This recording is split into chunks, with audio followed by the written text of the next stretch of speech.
All right, I've never done one of these, but wanted to do a quick video review on this Metalhead I just got from Super7. So, I haven't really been collecting this Teenage Mutant Ninja Turtle line, but there's a few figures that just kind of bring back nostalgic memories for me.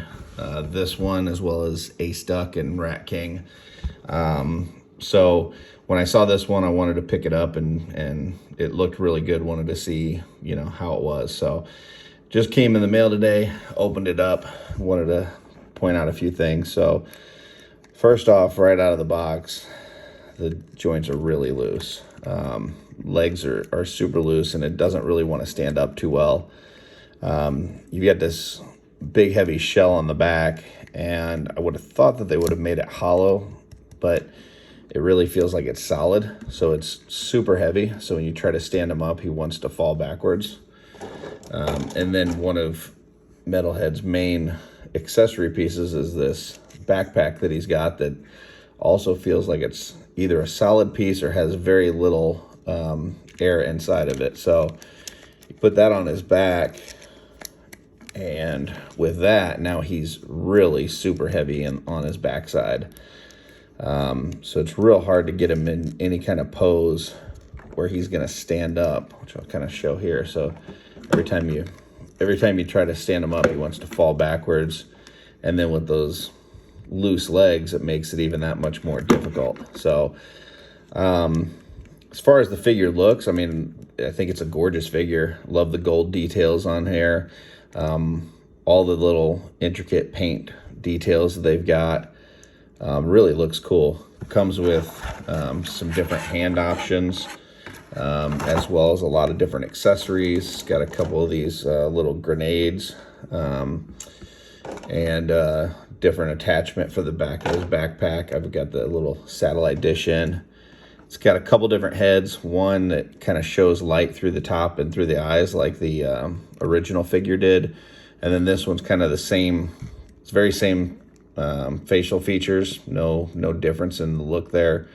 But it's got, the brain is painted and the eyes are painted, so no light shines through there. So if you want kind of the painted look, you go with this one. If you want the one where the light shines through, you kind of go with this one. So I'm going to try to pose this thing as best as I can with it being top heavy. So I put in this open hand here, and then I've got this more kind of gripping hand. I'll put one of these grenades in here. Not super thrilled with the connectors for the hands. They're like super small.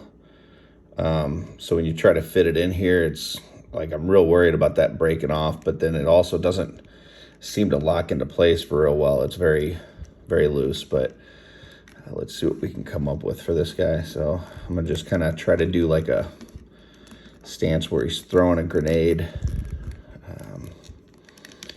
So we'll see if we can get him to stand up. The other thing I didn't like on this figure was there's no opening on the foot to where you could put it in any sort of stand, because that would really, I think, help with some of the back weight of this figure. And the loose legs, but so I think that might be about the best that we could do. Anything else, you kind of have to have him really hunched over in order for him to not fall backwards. So I think we're going to end up going with that there. But that's my review. Overall, like I said, I think it looks gorgeous. I just think that they could have done a much better job with the legs, making it more sturdy. Could have paid more attention to the weight on the back side of the figure and tried to lighten that up a little bit so it stood a little bit better, and possibly even added something for a stand on the bottom. But that's it. Thanks for watching.